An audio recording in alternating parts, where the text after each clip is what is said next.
Hello everyone. In today's video, I'm going to show you how to pressure can in the Nesco or Carey canner. I've previously made a video on how to water bath can in the Nesco/Carey canner. So in this video, I wanted to take you step by step through the process of pressure canning in the Nesco. I'm Rebecca from StockingMyPantry.com.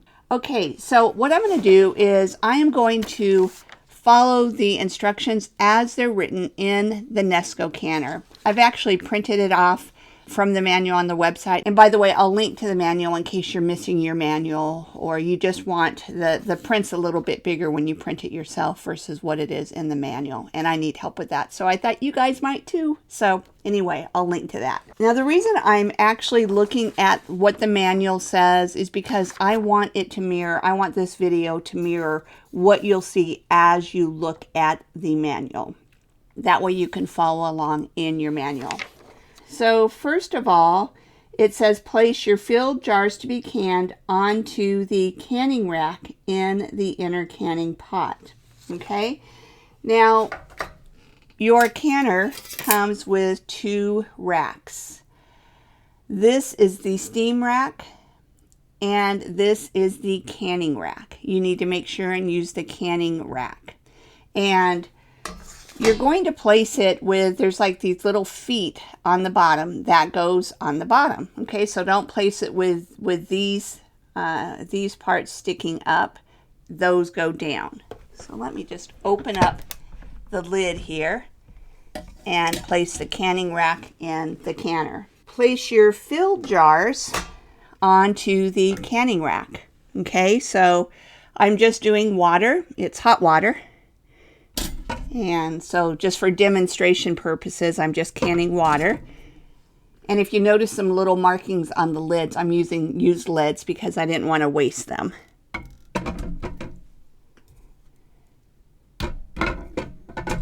Okay, now add 8 cups of hot water. This is just tap water.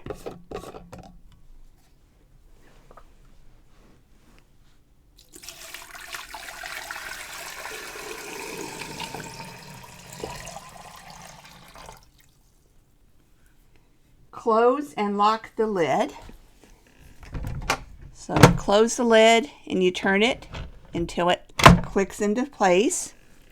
The next step is to attach the proper pressure limiting valve to the lid. When you got your canner, it had a black valve on it. That's the valve that you use if you're canning at an altitude of 1,000 feet or lower, or less than 1,000 feet. I'm in an altitude of higher than 1,000 feet, so I had to put on, the canner also comes in the package, you make sure to watch for it so you don't accidentally throw it away, a green valve.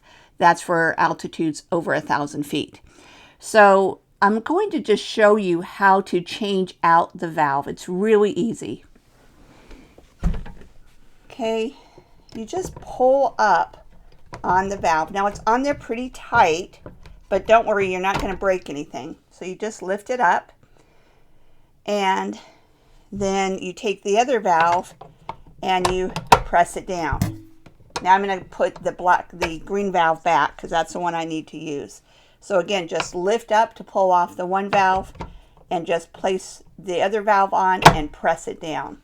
Hey everyone, I'm interrupting this video just briefly to let you guys know that there's a little problem, just a teeny problem in the next part of this video. As I was editing this video, I found out that the control panel on my Nesco, the way it was lit up, the way the light was shining on it, you can't actually see any of the numbers that I'm punching, the buttons I'm pushing, and all of that. And so what I've decided to do is I'm going to take some video snippets from some other videos that I've recorded before that show the process that I'll be showing you in the video. Now, I wanted to tell you this because there's probably going to be a little bit of a disconnect.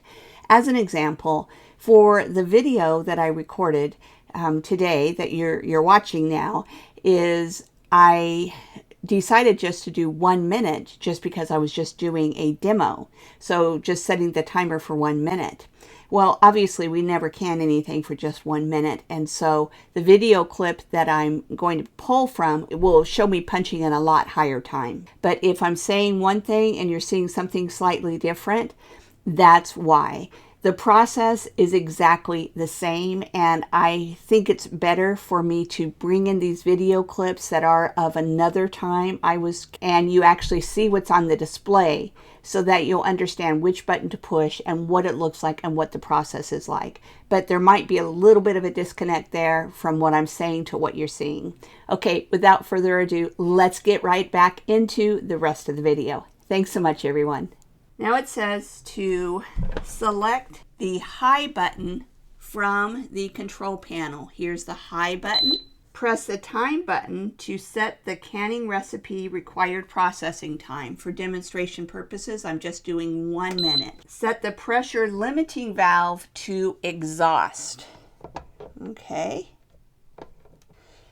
And by the way, the exhaust position will be raised up a little bit. So you can fiddle with it a little bit. You should feel if once it goes into the airtight, it kind of drops down a little bit. And when you put it into the exhaust position, it raises up a little bit. Press the start button to begin the canning process. And then I'm pressing high, putting in the time, and I'm going to put in 75 minutes.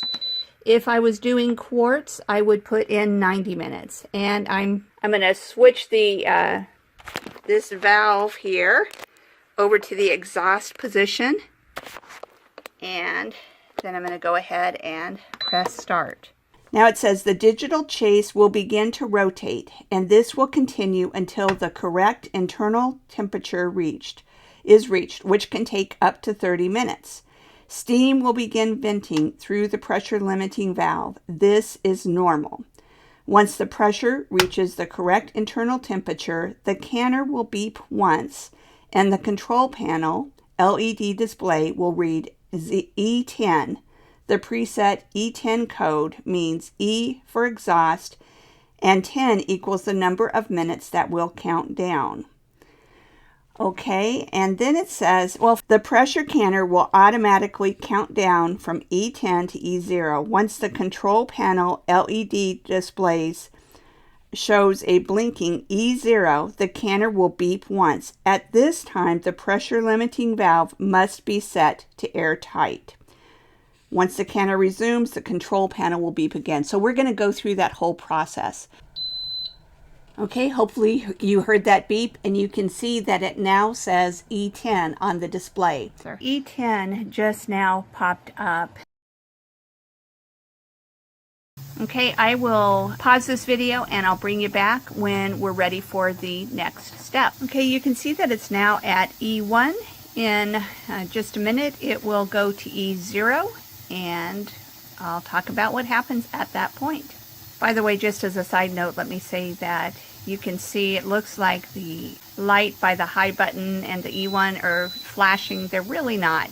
Okay, you probably heard it go to E0 and beep. And so what I'm going to do now is, you can't really see, but I'm switching it to airtight. You can hear that steam sound kind of stopped.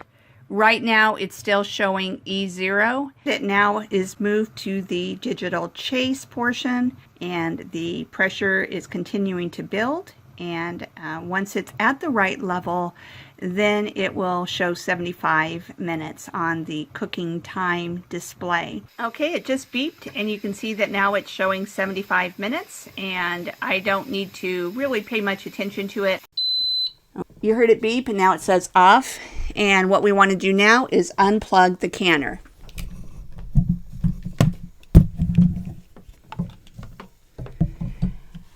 Okay, so that's all we have to do for now. Now the hardest part at this point is patience. You want to let it sit undisturbed for at least an hour. Often it takes, 90 minutes or so for the pressure to come all the way down. Don't do anything to speed it up. Do not switch the valve to exhaust so the steam starts coming out. This part of the process, even though it's done and we've unplugged the canner, it's a very, very important part of the entire process, because what happens is the the pressure still is processing now because there's so much heat and pressure in here. If you were to try to hurry up the process, there's a couple of things that could happen. One is that the food could be unsafe. There could be botulism because you didn't allow the whole processing time. The second thing is that it could cause siphoning, and just because there was too drastic of a change of temperature. So just let it sit a minimum of 1 hour. And often it takes, especially when pressure canning quartz, it can take a good 90 minutes. And so I usually just check back in about 90 minutes. And if it's good to go, then I will open up the lids and take the jars out. Just one other tip is, I said that I open the lid and take the jars out. Once I can open the lid, I usually open it and just put a wooden spoon in between the lid and the edge, just to kind of, if there's still steam. After 90 minutes, there's not as much, obviously, but if there is still steam, then that kind of lets it dissipate a little bit more slowly. And then after a couple minutes, I open the lid and just let it sit for a couple minutes, and then take the jars out.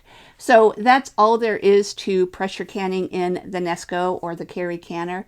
I hope that you enjoyed this video. And if you did, I'd really appreciate it if you would like the video. And if you haven't already done so, if you would subscribe to my YouTube channel. And of course, as always, if you have any questions, comments, you need help with something, be sure to leave a comment, and I'll do my best to get back to you and answer your question. Thanks so much, everyone. Have a great day.